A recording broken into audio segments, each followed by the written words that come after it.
you know, looking back, I should never have captained it. And I'd be really honest with you. I'm not sure I wanted to anyway. Honestly, I don't know if I took it for myself. I think I was expected to and took it. And I'm not sure it ever really sat that comfortable with me. I think that group of bowlers we had, and I don't mind saying it even though I was in it, is the best bowlers England have ever had as a group. The one thing we had with you, Simon, Hoggy and myself, and I put Gilo in as well, that was togetherness. We all know we're going to get wickets at some point. Being part of that quartet was one of my favourite parts of my career.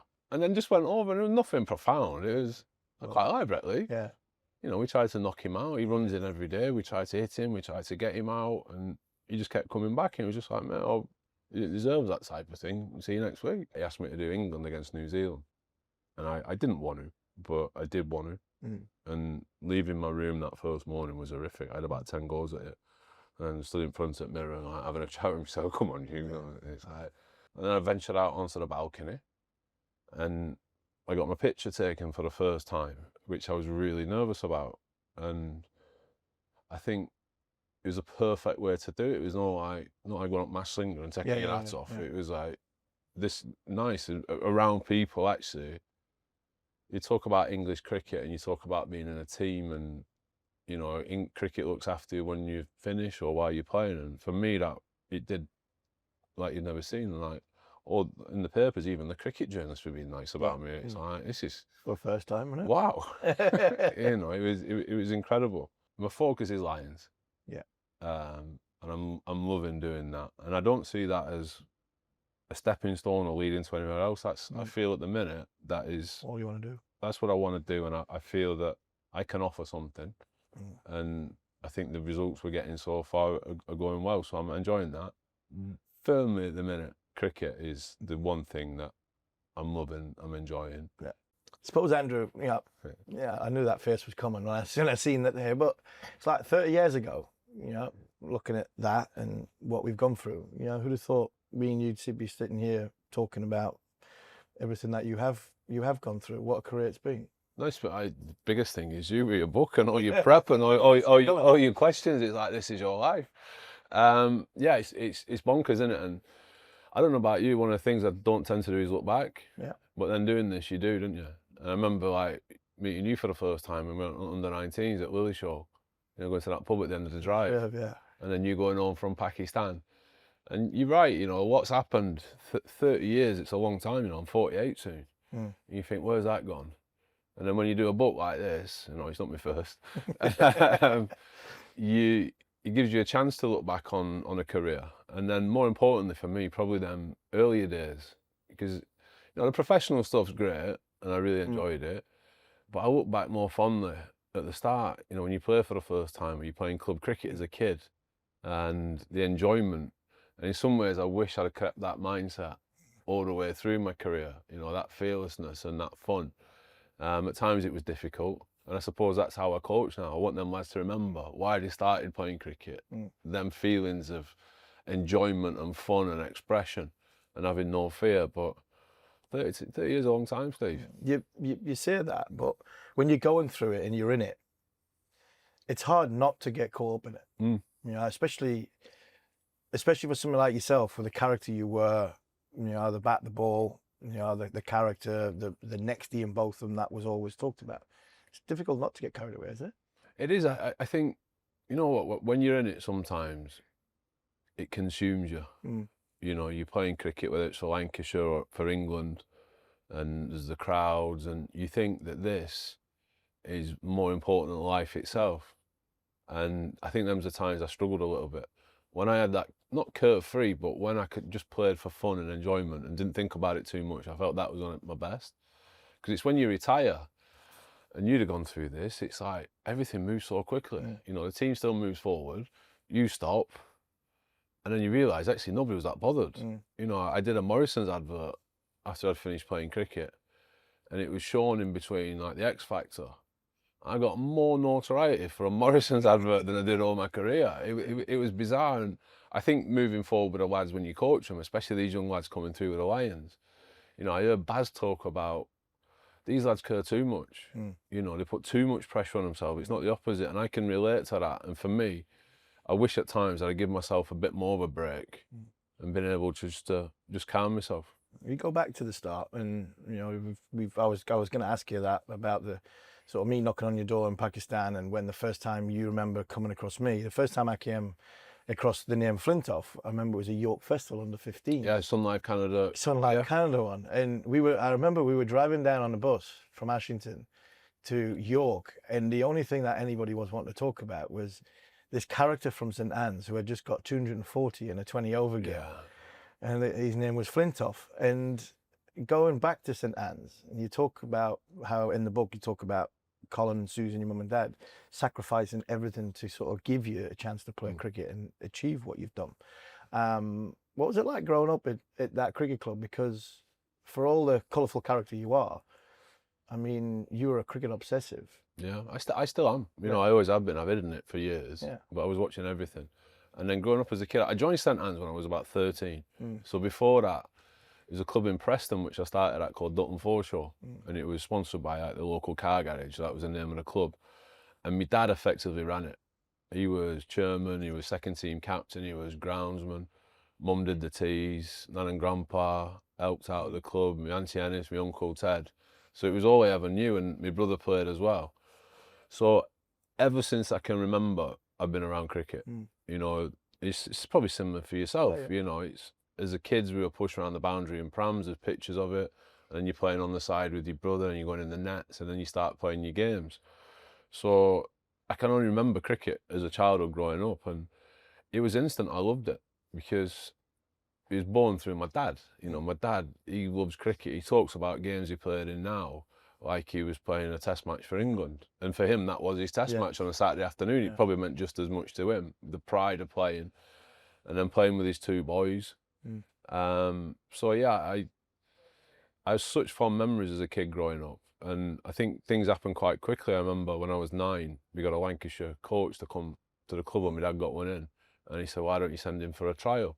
We never even heard about it. And I got through the first trial. I got to the last trial. And in them days, they sat you on the grass, all these kids who were hopeful. And if your name gets read out, you got to walk off, you're not in. And I was just sat there waiting for my name to be read out, because I only got 4 runs. I didn't bowl that well. And I got in. I remember sat in a classroom in Bumble picking the team. Oh, he picked me everywhere, didn't he, Bumble, later on. But I remember I was sat there and we had to give the date of birth in. I was only 9. And he said to me, Dad, he's too young. And he's like, no, he's not. He's in now. And I got my first jumper and my first cap for Lancashire. I was hooked, but I didn't know it was a job then. I just thought you just played cricket. Play cricket. Yeah. Was it always cricket? I know you know, we probably talk about sort of behind the scenes in sort of the interconnecting rooms in the rooming days, but it was always cricket, wasn't it? I know you played chess and things like that, but the only thing in your life was cricket. Yeah, you know, I went to schools on the estates, and in Preston, they're quite notorious for being rough schools. And I think we played cricket for 1 year. I think we won the trophy, but I played all right. But it was just like weaponising kids, giving them cricket bats and balls. I played football. I was centre half, and well, you seen me play football. I had no skill. I was quite quick and I could edit. And in them days, you know, the game was different. Your centre half just smashed people. And I used to love defending.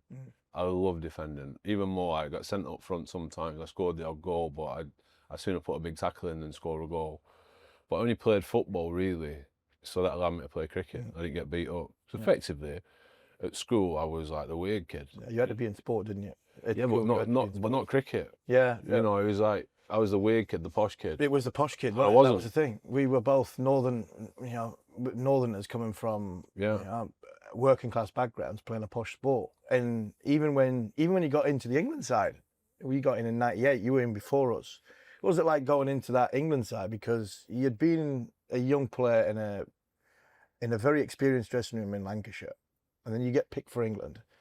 What was that experience like? Because it was totally different to, say, 7 years later, where you were probably at your peak. I've spoke about it a few times before, and I'm sure it will get picked up on, especially on talkSPORT. But it wasn't my favourite. No, it wasn't. You know, and there's probably a few things at play. I went into a Lancashire dressing room at 15, 16. And you're surrounded by internationals, some of the greats of the game, Wasim Akram, you know what I mean, even others. And you go in there as an unsure kid, and you're not quite sure where to put yourself or how to behave. But the kid that I was wouldn't have survived in that world. You know, I was quiet, I was shy, and I had Bumble, who backed me so much. And I didn't understand why at first, but then that started to rub off a little bit. And then with England, it happened quite quickly. So I'd only been bowling about 6 weeks, you know, and I wasn't bowling as I ended my career. I was waddling off a few yards and just getting them down. But I got some wickets. So I got picked for England against South Africa as an all-rounder, and I went in the dressing room, and it was a strange environment. Don't get me wrong, some good lads in there, like Goffey's in there, who's an absolute legend of a man. Gus Fraser, I got on well with others. Butch was in there and people, but mentality was different though, wasn't it? Well, the sense was that I changed with the washing machines in the back room. You know, I didn't get a spot in the dressing room. You know, I was changing next to an hot point and a bucket of Daz. And what I realised there was probably quite quickly that this is different. Yeah. You know, it's a side who don't expect to win, who measure up the opposition as if they're superhuman. And don't get me wrong, there were some good players like Donald and people. But you look around that dressing room then, and you know, you talk about the 90s cricket and you talk about the underachievement and all the reasons, and they made documentaries on it. That side was brilliant. Yeah. That side, if you name it, not with me in it, but you name that side individually, but collectively they weren't. It wasn't a team. It was almost a side born out of nervousness, of fear, but survival. Yeah. It was about getting to the next game. I didn't feel it was like a team as England is now, and also probably the 2005 side that we played in. That was a proper team. Yeah. And then now the culture of the dressing room is completely different. You know, they want character, they want people to express themselves, but all underpinned by working hard. And you know, years in between that, you know, there was probably some good friendships come. You know, we'd met before. Keezy, who's now in charge of obviously English cricket, Swanee. We were all similar age. We had air tours. We had the National Academy, and mine and Keezy's debut. I keep going on about it. It's like Nasser threw the caps at us. Well done Durham, well done Kent. So it was a bit similar to what you're describing. But take us back to that first morning when we're fielding, and you were convinced that Rob Key can field at slip. And I remember walking from mid-on to mid-off, and Keezy's looking at me going, I need to get out of here. He's never fielded slip in his life. You dropped one, he caught one, and then all of a sudden there was a little bit of back and forth, and Nasser wasn't too happy with you 2 years. No, so it was Headingley, wasn't it? No, it was Trent Bridge. Was it Trent Bridge? Yeah. He dropped him at Headingley as well. He dropped one at Headingley after that. Yeah. But it was Trent Bridge when. So Nasser, you know, we needed a slip fielder. Yeah, Trez was injured, wasn't he? Yeah, and Keys is in. And Keys is a great slip fielder, just based on the fact I just want to stand next to him all day. You know what I mean? We can stand next to each other, we can have a chat in the slips. You know, in them days, not many came with the slips. So I just wanted to stand next to him. So he's like, he calls me Trevor, doesn't he? He calls me Trev. He says, what have you done, Trev? I'm not a slipper. I said, you are today, son. So he came into the slips and he was so nervous. It's his debut, he's in a fielding position he shouldn't be in. But then we just start chatting and messing about. I think I dropped one early on because I was talking to him, and he stood next to me, Keezy. He's going, all right, Trev, what's your favourite film? Drop Zone. Like, all right. What's your favourite TV show? Drop the Dead Donkey. And he was just going, drop, drop, drop. He dropped 2 or 3. And then the first one, I was laughing. And then the second one, I felt bad. And by the third one, I felt awful. But Nasser could see what was going on. And then I think after he dropped the first or the second one, he just shouted from mid-off, oi, Keezy, I've not put you in there to chat next to your fat mate Fred. It's like he was seething. So I think looking back, you know, you talk about things and you talk about playing for England, which was brilliant, don't get me wrong. But for me, it was all about the people I was playing with as well. You know, if you was there, it was incredible. When Keezy was there, the three of us, even better. You know, you had Swanee there, you get on really well with Geraint Jones. It was like the people. Yeah. And, you know, you think about memories. You know, we got that picture, haven't we, from 2005, and then you give me one from 2009 after the Ashes in the dressing room where we sat there. Yeah. And that's one of the few things in my house that I've got up from a cricket career.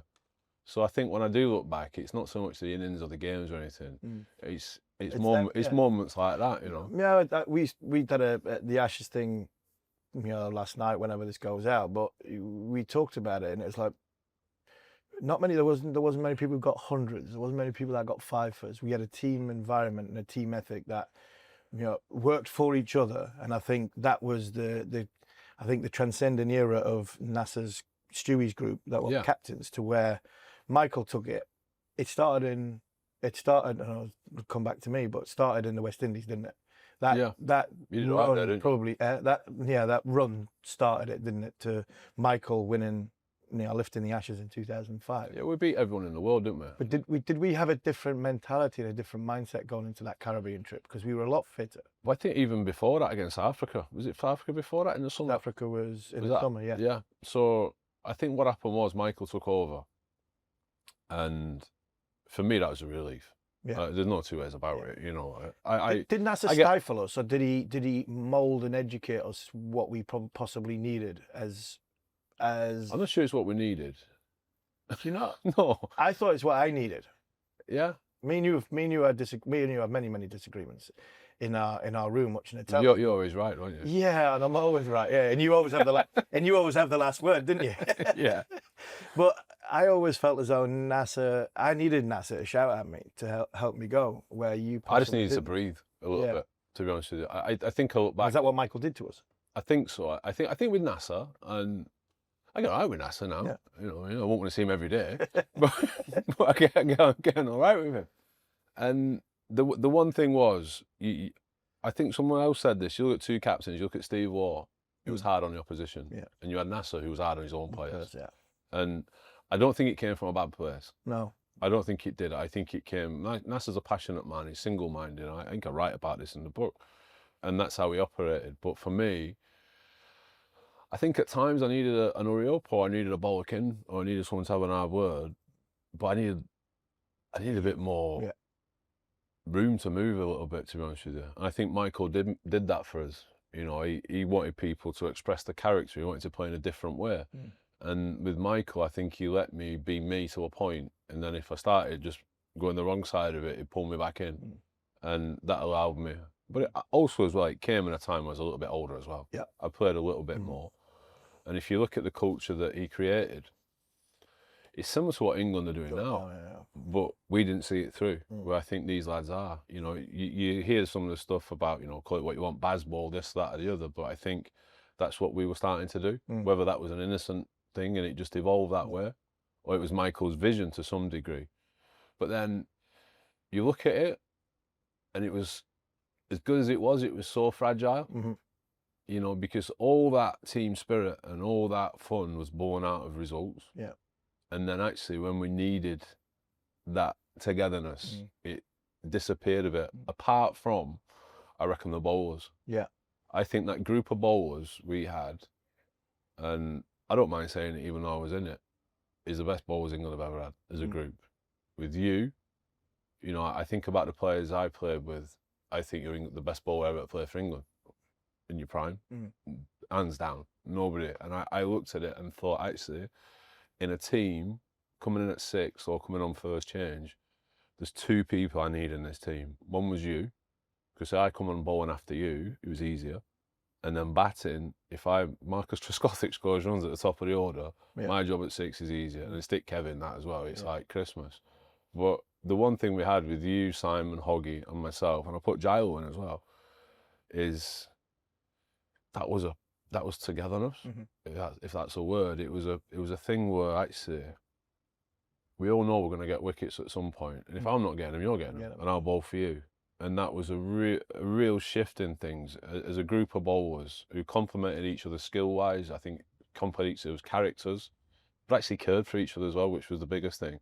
So I think being part of that quartet was one of my favourite parts of my career. If I showed you that. That's the picture I was on about. That photo there. If I showed you that, what does that mean to Andrew Flintoff? Well, I was just talking about before. That's everything. That's everything. You know, it's after we've won the Ashes, but then you mentioned at the start of this, like, can you imagine all them years ago? Yeah. I'm sat with my best mate. I've been, you know, the only one missing is Keezy. Yeah. If Keezy were in that picture, it'd be perfect. Perfect. Yeah. You know what I mean? So you talk about the Ashes and that little urn that you play for that's that big. That's all well and good, but that means more to me than any of it, you know. It wasn't plain sailing though. You know, you go into that first Test match. You admitted after the first Test match that because it was your first Ashes Test match, you froze a little bit. I did freeze, yeah. There's no two ways about it. How did you get out of that? Well, building up to it, I was going all right. You know, I'd performed well for a period of time. I think we all had. And then, you know, it's the first time everyone was expecting something, I think, for a long time. But then you look at the Australian side, it was almost a privilege to play against them because they were incredible, weren't they? You know, every one of them, you know, from Warney, bless him, to Hayden and Langer and Ponting and Gilchrist, it was all stars. And although I think in our dressing room, we always played it down, didn't we? It was like, we're here to compete, but quietly confident. I'm not sure we was as confident. And then that first test, everyone's expecting me to do something because I'd done it. And bowling, you know, I remember your first over when you hit Langer, and there's a tension in the ground. There's a different feel to it.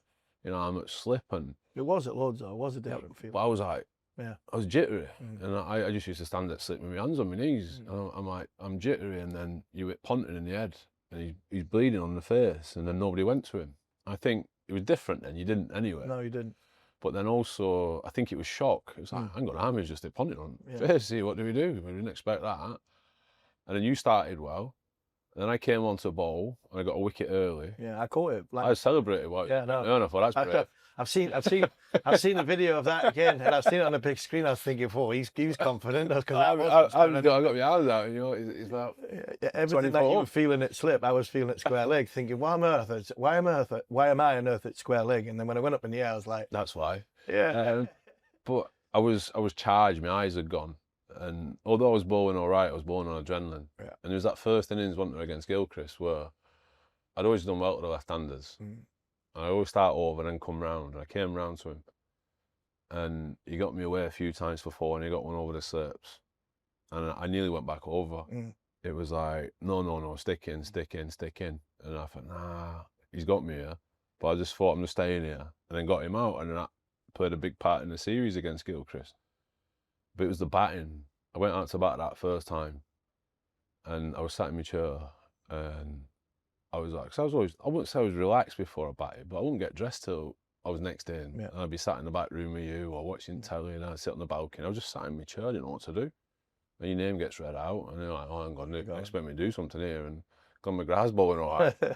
And he bowled me with a ball which I don't think I'd ever have hit, but that wasn't really the point. It was how I felt. And then the second innings, when one got me out, even worse. You know, I was shaking before I batted. I couldn't move. And then I sat in my chair in the dressing room afterwards, like we all had our spots. Can't even remember what happened after that. I think Vonnie might have spoke. I genuinely don't know. I can't remember. I think that's one of the only grounds that me and you never sat next to each other. Yeah. Everywhere we went, we sat in the same spot. But Lords, you were over there and I was over there. I waited years for that chair by the door. Yeah. I got Craig White out, and then I got in. But yeah, and then after that test match, it's not very professional, or probably not the way you go about it. I went to Devon for a break with Rachel and Holly. But Turin, you know, talk about, you know, you're well documented. You've talked about sort of problems with like weight and going up and down and lifestyles and everything that goes with it. But being a cricketer during that time was, I'm not trying to defend it, but we were like spending 250 to 300 nights in hotel beds. I mean, the menus weren't the greatest. We didn't have our own chef. It was very, very difficult to not stay professional. I'm trying to defend the way we behave. I'm quite philosophical about it. Is that you look back, and I shudder at some of the stuff we did, or we ate, or we drank. Right. But then actually looking at it from now, it's quite easy to do that because now it's so professional, and you coach these lads, and they're different. You know, you get the Lions, we get a chef. You know, I've got to be careful, don't put weight on because his food's amazing. But you got a chef, you got nutritionists. I'm not saying we didn't have one then, but not to the point now. Remember when he came to the Oval and he said, we had a nutritionist, and his opening line was, "I won the Premier League with Chelsea last year." Me and you sat next to each other going, "You play centre half." Well, I remember one who was like psychologist. He told me to imagine a carrot to Mars bar. I was like, I can't do it, man. I can't do that. Remember that? I've got a good imagination, but that's pushing it. You know what He I took mean? over from Steve Bull, didn't he? Yeah, I don't even know who it Imagine a was. carrot to Mars bar. Yeah. You know, we could have But have a box of carrots, please. Well, it was different, wasn't it? Yeah. And you look back, but that's just how way it was. Yeah. And you know, I went down to Devon after that Test match, and I didn't train. I didn't pick a bat up. No, I went for lunch and went for walks. But you knew it wasn't your game. You knew it was psychology. It was in the head. It all was. Yeah. It all was all the way through my career. It was all in my head, because if I was on it, I felt I could do anything. If I wasn't, I felt I could do nothing. And I realised actually, too late in my career, the actual opposition don't even matter. It's me against me, and depends which one won. The opposition might have edged past them though in the next Test match, because you did turn up, and that was probably your best Test match. Going to the end of it, that photograph with Brett Lee, we'll talk about photographs, but that one with Brett Lee, that said a lot about not just you and Brett, but about cricket as well. Yeah. That series. Well, that Test, or when I was in Devon, I sat with Chubby, who was the agent at the time, in the wine cellar, and we were just chatting about all sorts, and he was like, "What are you going to do then?" So I did see a sports psychologist, but then more importantly, I just decided, you know what, I'm just going to have a go. Yeah. You know, I can't do what I did last week. I'm just going to have a go, and if it works, it works. If it don't, it don't. And then we batted first, and Trez was incredible, wasn't it? I think he 12 off the first over, and we got 400. Even Strauss, he was hitting sixes. Yeah, until he tried to kick one. Yeah. Yeah, he didn't enjoy bowling. He didn't enjoy batting against Warney, did he? No, but like, to get off the mark, I decided actually the first opportunity to hit a six, I'm taking it. And Warney lobbed one up, and I went, but then slightly backed out, and he just went over Kaspavich's finger at mid-off. Went for 4 now. If he'd have caught that, I was done.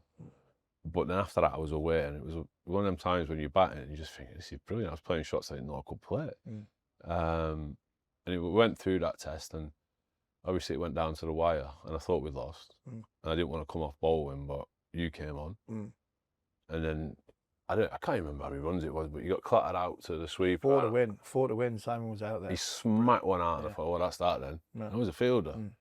And then when you got fair play to you, there's 2 things in that game. One was that slower ball, which was the worst in the history of the game. Well, I remember standing at slip, right, and I know you're a slower ball, and this is the reason I never bowl one, because I couldn't do it. And yours was, and you're running in, and I've seen you jump. I've watched you so many times before, and I saw the fingers go wide, and I go, "What's he doing?" You know, I've come up from slip now. I don't need to be down here. And then he's missed it. Oh, that's a great idea. It's like amazing. That was incredible. And then when you got Kaspavic out, you know, I spoke about this before, is that one of the things about it is you get taught as kids, didn't you? You know, 2 things: respect the umpire. If you nick it, walk, which I never did. And the other, respect the opposition. But you got taught that as well, didn't you? Yeah, I got there. Because you were the first one to shake his hand. But I wasn't focused. You don't know where the cameras are now. Exactly. Look at you now, look at all these cameras. And then just went over, and it was nothing profound. It was, I quite like Brett Lee. Yeah. You know, we tried to knock him out. He runs in every day. We tried to hit him. We tried to get him out, and he just kept coming back. And it was just like, man, oh, he deserves that type of thing. We'll see you next week. But then that picture gets taken, and you talk about that picture I've just shown you. You said if you could go back to that dressing room at the end, Aussies had been in and out, the celebrations we had, if we could bottle that. Oh, I'd do it every night. Unbelievable, wasn't it? Yeah. That was an amazing, I know the stories of the celebrations, but that feeling when you've walked off and you've won it for the first time in 20 years, knowing that dressing room that you were in, of, you know, Atherton, Hussain, Gough, Stewart, all these have never won the Ashes. Yeah. And we've done it for the first time against the ones that had just walked out, Ponton here and all these lot. I think, I don't know about you, I don't know if magnitude is the right word, but it seemed massive at the time. Yeah. And because in between Test matches, in the grounds, I got a sense of, yeah, this is big, obviously, because the crowd were amazing. Playing in England is like better than anywhere in the world, isn't it? You know, playing abroad is nice, but playing in England it's incredible. And because I'd go away in between Test matches, so I went down to Devon, went to the south of France in between another one, or just shut my door at home. So I was not one who was looking at the press all the time or getting a sense of it or switching the television on and watching. I just watched my own stuff. Yeah. And then when we came off at the Oval, it was bittersweet really. One is that I didn't want it to end. I wanted another game next week. Yeah. I wanted this series to last forever because it was so much fun.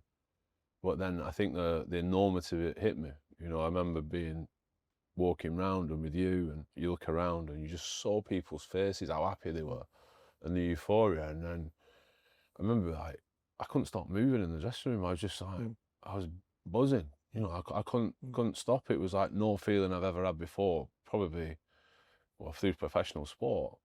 And then the Aussies came in and ruined it. Ricky, sponging his Ricky didn't really want to come in, did he? And speaking of, you know, so much Ricky, but you know, we've had the Ashes that was us now. That was at our peak.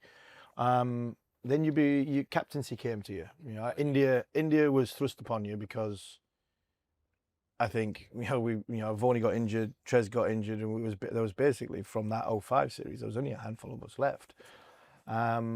But then the captaincy in Australia, I openly admit that I let you down. You were my best mate, and I just didn't perform. I couldn't perform. I just didn't know. You know, these things happen. But if I was looking back at sort of regrets in my time, which I don't look too many, the one big one was the fact that when my best mate needed me, I wasn't there for him. No, and it was a tough time for you. Yeah, I wouldn't have a regret about that. By no stretch of the imagination. You know, going to the captaincy in a minute, but like first on that. So that Australia trip, it was cursed, wasn't it? Well, of course it was. You know what I mean? You know, looking back, I should never have captained it. And I'd be really honest with you, I'm not sure I wanted to anyway. It was, everyone's talking about who's going to captain the Ashes. I'd done a bit in India and I loved it in India. I had this young team and I was playing well, and I thought, if someone needs doing, I can do it. I had Jude on fire. You know, Cookie's come into the side, Jimmy are doing well. Monty was starting. It was lovely. I really enjoyed it. We drew in Mumbai for the first time. We drew a series in India. Sri Lanka was a bit of a challenge. Pitches we played on, we might as well have been Colombo. Yeah. And then we went to Australia, and I remember I was racing to get fit from another surgery, and everyone's asking about the captaincy. Is it me? Is it Strauss? And I'm getting phone calls every day, and everyone's asking. And honestly, I don't know if I took it for myself. I think I was expected to and took it. And I'm not sure it ever really sat that comfortable with me. You know, I got announced as captain with the rest of the squad, so I didn't pick a squad. I'd shaved my head and I looked terrible, and I'd gone too short, so like, you know, just come out of some like bonehead. And Duncan wasn't the same Duncan that he started the England. Well, you look at that relationship as well. It wasn't the greatest. You know, you got on better with him than I did. Yeah, but it wasn't all bad. You know what I mean? I had the best years of my career under him, but it was a strange relationship. You know, if I did well, we talked. If I didn't, it was my fault. And I think sometimes, like, even though I just needed someone to understand me a bit, or put their arm around me and say it'd be all right, I didn't feel I had that with Duncan. And it's not a criticism. I mean, you know, as England coach, he did well, didn't he? And you can line up a load of lads who had a very different experience. But going into that series, you know, I wasn't quite fit. I'd taken the captaincy on. My best batter had gone home, Trez. He should have been captain, really, but he was having his own struggles. And then there was you. And then I look back at that, and that first ball, and we have a joke about it. I have one regret, actually. I should have bowled it, because I knew that you weren't right walking out there. But looking back at it, you're the only player I really managed to keep picking. The only one I dug my heels in on, for a couple of reasons. Actually, I still felt even you at that point was better than the other options. Yeah, we didn't have many options. I also know, irrespective of how you're going to bowl, I'm going to get everything.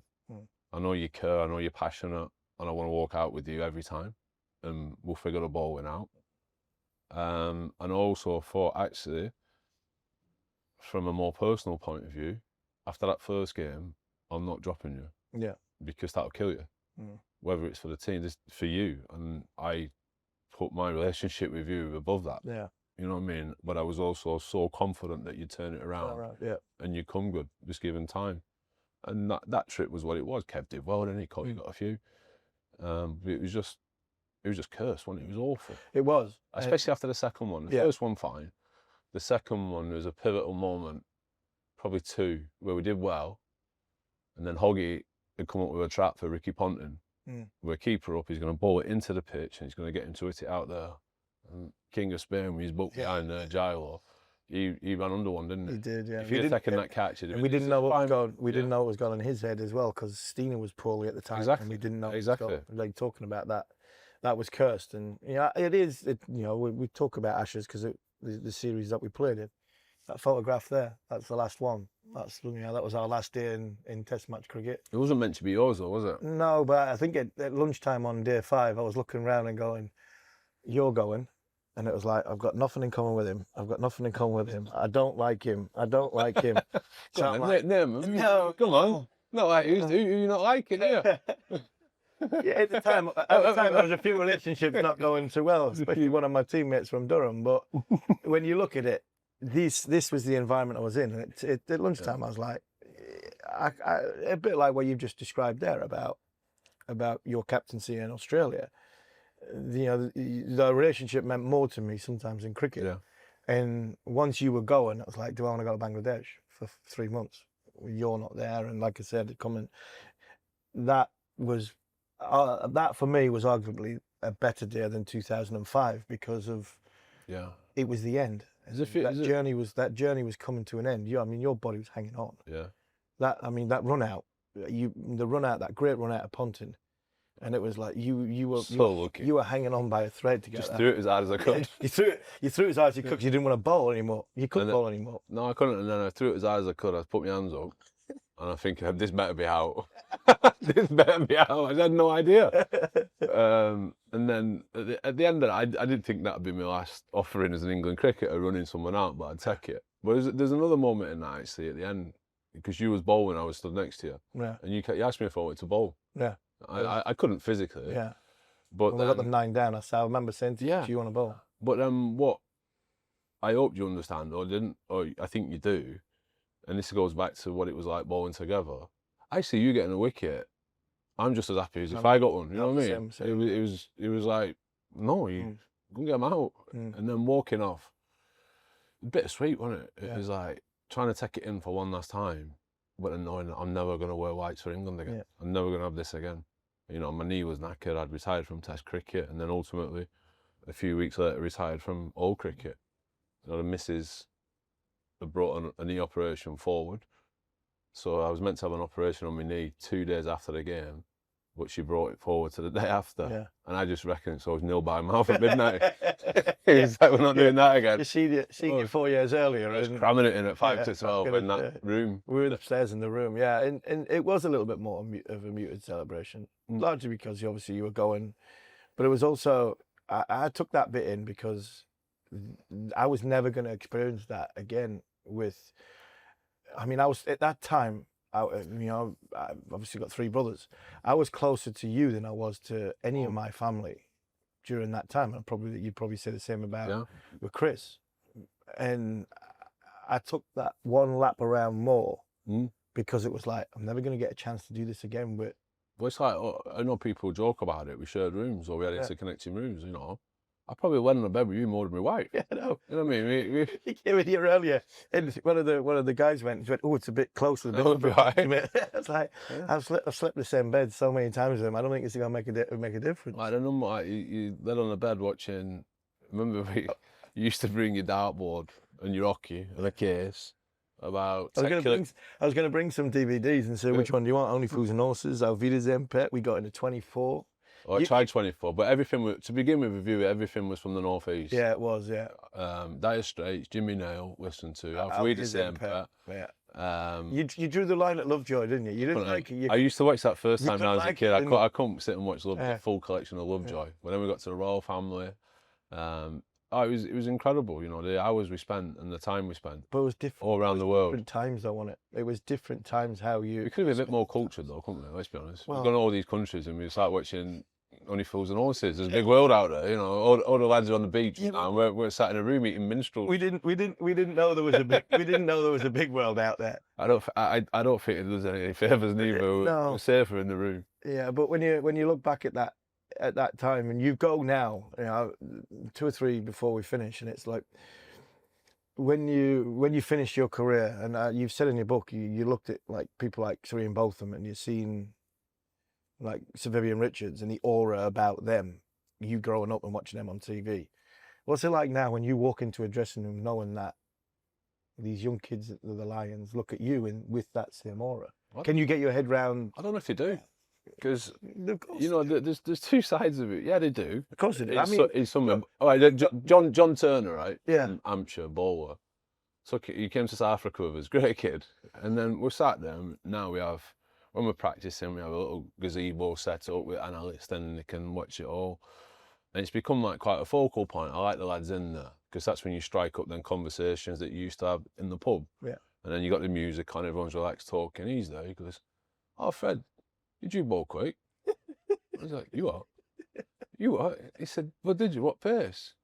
I went, "Is this a wind up?" And then Keezy, he's laughing his head up. He would love that. He's kneeling away. And it's like, he had no idea what I did. And then, you know, we had another one, Matt Hurst from Lancashire. He came to Australia.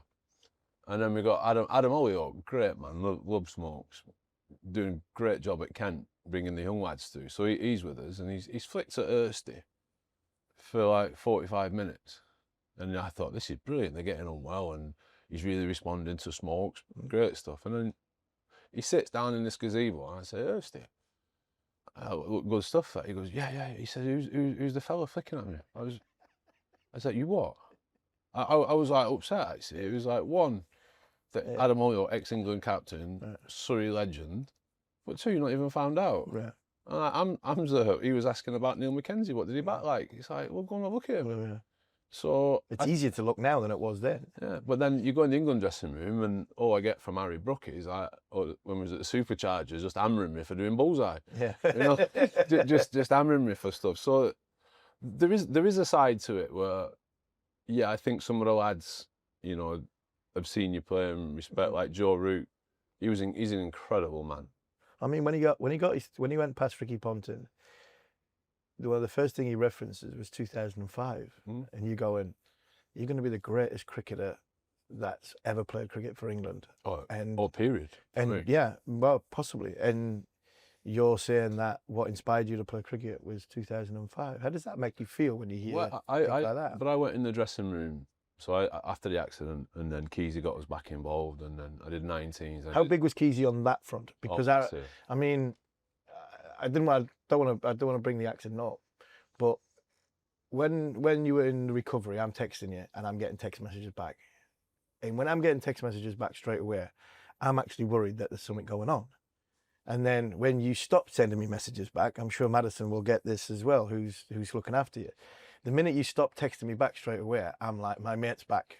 I really want him to answer me. I really want him to answer me question, answer me text message, but I know he's back because he stopped communicating with me. But Keezy was massive in this period, wasn't he? Because you've gone from obsessive of cricket to a brilliant life out of cricket. And Rob's given you one thing back that you really wanted, which is I don't you find so. Yeah, after retirement, we talk about what crash and all that, but you finished at 31, or I did, and then I don't know what to do. I fell into television. It wasn't the plan. I'd done bits and bobs. I thought I'd probably take a more conventional route. You know, I'd done things with Sky, trying to set up a job in commentating. Yeah. But I just didn't fancy it, to be honest with you. One, I didn't want the life of a cricketer and not being able to play. Two, weren't my mates working on Sky. And I did a job, Freddie versus the World, on TV, and it went all right. And I got off a League of Their Own, turned it down initially, then got on it. And I sort of fell into the cricket, and I'm thankful for TV stuff, and I'll still do the odd job. But it don't fulfill me like cricket did, or it does now. You know, there's always that part of me missing, that one thing that I loved, or that one thing that I knew. And it wasn't just the game, it was the people. And I like seeing you today, I love it. You know, seeing Keezy, you know, bumping into Geraint Jones down in Kent, or, you know, the lads coming in that I played with and now coaching, like Swanee and Neil Mackenzie from South Africa. It's so nice. So I fell into the telly, and then I've always had an itch to scratch when it came back to cricket, coaching. But I think, like a lot of people, I'm not sure how I'm going to get involved in it. How do I do this? You know, my reputation is not going to get me a job, you know. So after the accident, you know, Keezy was instrumental. You know, I wasn't leaving the house apart from medical stuff. And then he said, come to the Ashes.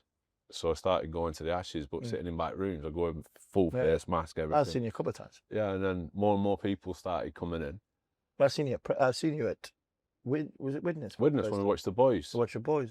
Yeah, that's when you had to go at me for my guide dog. I did, yeah, you did. You had that guide dog. I trained a guide dog for a year, which is Yeah. incredible. Yeah. And then next minute, you're on talkSPORT, telling everyone that I keep tripping over a guide dog. And Well, you you said, trip I'm over training this thing. I It's thought not, you did trip over it. Yeah. well, maybe once, but you made it like I was falling over this dog every 2 minutes. And then you go near, and then it goes in paper. Yeah. And I'm phoning guide dogs up. So I'm not falling. I am not tripping over your dog. This is I'm looking after this dog really well. It did have like the dog was a bit like Bambi on ice. It was only 3 months old. Yeah, he's incredible. Have you still got? No, he's a guide dog. I think. Is that? Yeah. I mean, So you must have done a good job, because if you didn't do a good job, you would have gotten it back. Well, I don't think I'd have got him back. No, that wouldn't be my decision. I stand on his foot. I wanted to train him badly, and I could keep him, but I didn't think that was the right way to do it. But that dog helped me a lot. I must admit, to get out of the house. But Keezy, and then he asked me to do the 19s. Yeah. Which was a big step, actually. And then, I remember being in the hotel at Beckenham the night before, and I was so annoyed, I didn't sleep, so anxious. I didn't know how to wear a face mask, or no mask. I'd not been out. And then you walk in the dressing room and you realise, actually, these lads are incredible. They just want to play cricket and talk to you. And Did you see them as you as a 19-year-old? No. No. No. What a stupid question that was. Yeah. No, or you. Yeah. But they were brilliant. And then on the back of that, he asked me to do England against New Zealand. And I didn't want to, but I did want to. And leaving my room that first morning was horrific. I had about 10 goals at it. And stood in front of the mirror and having a chat with myself. Come on, It's like, and I never forget, actually, I got on the bus and I bumped into a few of the lads, and they were good as gold. And I sat at the front, and Johnny Burstow come on. He's like, hey, all right, Fred. Yeah, he sat with me. I've known Johnny kind of since he was a kid. I played with his brother. I just sat there with Johnny, just talking about anything. It was nice. And then I got in the dressing room and I didn't know where to put myself. I didn't know what to do. I'm looking around at these incredible cricketers, and I'm thinking, how can I help these lads? I can't even help myself at the minute. And I had a woodworm bat for catches. One of my old woodworms, I put that down. And I was just like skulking in the corners, and then they drag you in. Joe Root, honestly, what a man. He comes over, picks the bat up, takes the piss out of my bat, because he was tiny. And then starts telling me that he had a bat and his dad made it into a woodworm by chiselling edges, because it had them funny edges, chiselling them out. And I'm thinking to myself, I don't know if he's making this up to make me feel better or if he's truthful, but either way, thank you so much. And then I got to know Harry Brook, who is an incredible young man. Adil's, I toured with Adil. We did, get on so well with Dilly, and then all of a sudden I started becoming a part of it. And then I ventured out onto the balcony, and I got my picture taken for the first time, which I was really nervous about. And I think it was a perfect way to do it. It was not like going up my slinger and taking your hat off. It was like this nice around people. Actually, you talk about English cricket and you talk about being in a team, and cricket looks after you when you finish or while you're playing. And for me, that it did like you've never seen. And or in the papers, even the cricket journalists were being nice about me. It's like, this is for the first time, wasn't it? Wow. It was incredible. And then that gave me an appetite to do more. I went on the Lions and then applied for the job, which at first I was only going for a 4-week job. Yeah. And then he said, would you be interested in like a year long? I said, yeah. I genuinely love doing that job. You go in the dressing room surrounded by these kids who are so good at cricket. It's incredible. And they want to learn, and they're taking everything in, and you get a chance to not just work with them as cricket, but as people. So I firmly believe, actually, I can't help you as a cricketer if I don't know you as a person. You build these relationships with these lads, and you see them grow. And like, you had Sonny Baker start giving his debut, and he's played for England. You had Josh Tong with us, and now he's not that but we looked after Josh for a bit, and then you invested in these lads, giving a cap to Josh Hull. And you see these kids, and then now my job is to get these lads playing for England. And then when you see them, or you see them getting better, honestly, I can't tell you how proud you are. It's amazing. Just finally from me, the last one. I've always called you Andrew, and I've always said there's only me, Rachel and Susan ever called you Andrew. And Bumble call you Andrew. And whenever I do that, you know, people around talkSPORT, people around the wider public will go, what do you mean? And I'll go, well, there's Andrew and there's Freddie. And I watch that Field of Dreams and I keep telling them, that's Andrew. You know, that's you.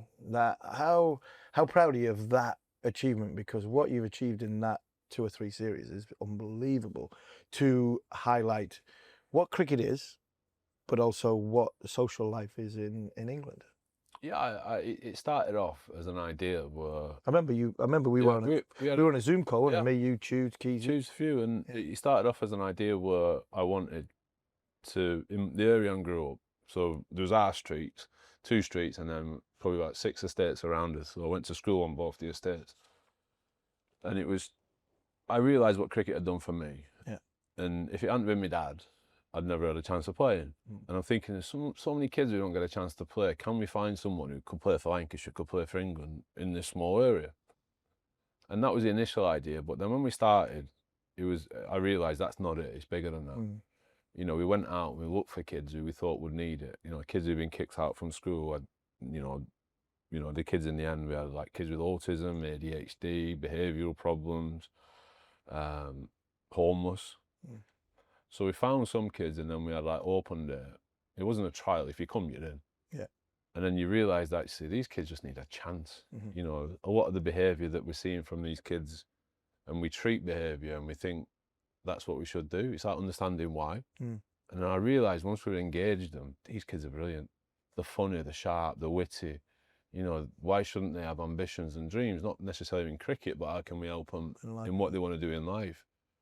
And I never expected the difference we had in them to be, I wouldn't say immediate, but quite quick. So after the first series, the accident happened, and then I wanted to take them to India the year before. And I was gutted I couldn't, because I promised these kids, and I didn't want to be somebody else who let them down. So we ended up doing it a year later, and that was like a target for me. And going away with them was incredible. I spent 2 weeks living with them in this house. And I felt like one of them. You know what I mean? I had to remind myself, actually. And, you know, just seeing them go through India, it turned into like a cricket travel log through teenagers' eyes, just seeing them have all this wonder and just be impressed by stuff and giving honest reactions to other stuff, but at the same time being so respectful of culture and learning. And then we did the last one with 3 more teams in Blackpool girls, you know, in Blackpool, but, you know, it faces its own problems. And especially, you know, young girls can be quite vulnerable there. So giving them somewhere they can go and play. And they were so good, emotional at times, but really good. The Liverpool lads, great kids, funny. And then the Manchester lads. So, yeah, it's nice that cricket's been highlighted. You know, cricket's been highlighted on TV. I think the comments you get where people are getting into cricket or thinking, actually, this might be for us, it's not elitist. I suppose it is. But the idea isn't actually kids who go to private schools. I'm so happy for them. It's not having a go at them. That's brilliant. My kids went to private school. It's brilliant. But actually, these other kids, let's give these a chance, because you think about all the things that cricket gave us. I want other people to have a go at it as well. And finally, the one thing that cricket did give us, and you talk about, you know, I keep making the same point, you know, the big difference between Andrew and Freddie. Is Freddie gone now? Is TV gone? Or are you just... I saw you on that documentary, didn't I? And I had to get you edited a bit. Yeah. What, again? Well, so I was in it. Yeah. No, Bumble was in it more than me. Boney was never out of it. No, because there's something you said that I think it was like, oh, you'll do this, but now you'll get back into TV and this, that, and the other. And I thought you would, but the more you were Keezy, I don't think you will. I think it depends on how long Rob's in charge. Yeah, but somebody else wouldn't employ me. No, but would you feel about doing the same thing when Rob's not there? Do you know, I chat to Keezy obviously all the time. Because that job's only a short lifespan. Well, he's doing it so well. Yeah. And I think at the minute, the way him and Baz and everything... But it's not going to be a 10, 15-year job. Well, I don't know. I think what I've done in the past is get guilty of looking too far forward. Yeah. So in TV, it was like, I've done some shocking stuff. But then it's like, seen it. Oh, Cannonball, you watched that one? Yeah. Malta, jeez. Carnage, Jesus. There's all... Some of the stuff was on just in Australia. Well, this is like with McKeezy, because he just lists all my terrible programmes and gets me kids to do it.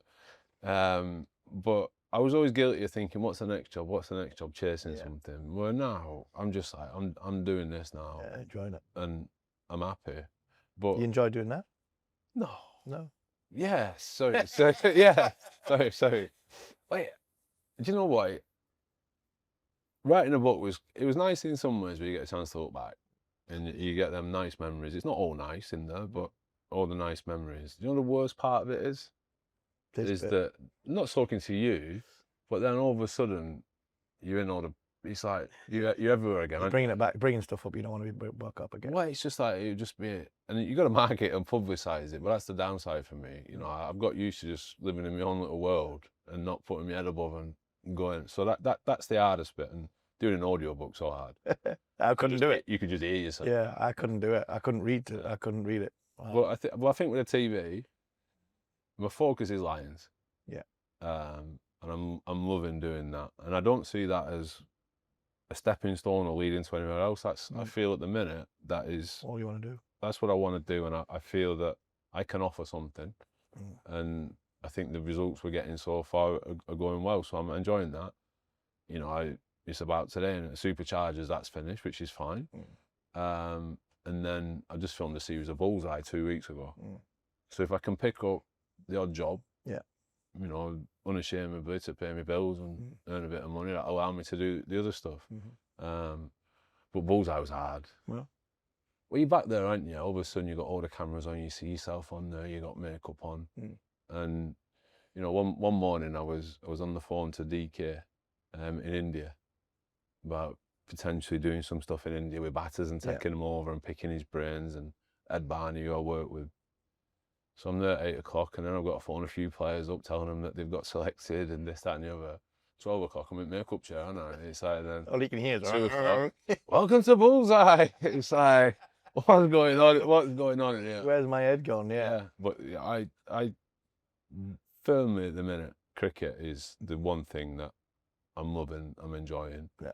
And yeah, the TV, I do the odd thing. Yeah. Well, thank you very much, Andrew. It's been a pleasure to see you again. And good luck with the Ashes. Not the Ashes, the Lions. Am I in? The Lions. Well, you might be in the Ashes. You might be in the Ashes as well, depending on how it goes. But no, the Lions in the winter. Yeah, we're shadowing the Ashes for the first 3 tests, which is incredible. You know, in Perth, Brisbane, and then trying to plan early next year. So it's exciting times. I was going to say I'd like to be a young cricketer now, but I don't think I'd change it. Would you? I was going to say, would you have changed it? No, I have that tug of war. It's like you think about it now, and you see how they train and you see what they do, and you think, well, if I'd have done that, would I have been any better? I don't think. No. I'm not prepared to find out. No. Actually, that wouldn't. I'm not sure I would stay in my head too long, because I'd be scared to find out. Yeah, I don't know if I would be able to help me or hinder me. I don't know, but I'm comfortable with it. I think it helped me. I think it put pressure on me to perform, and it helped me.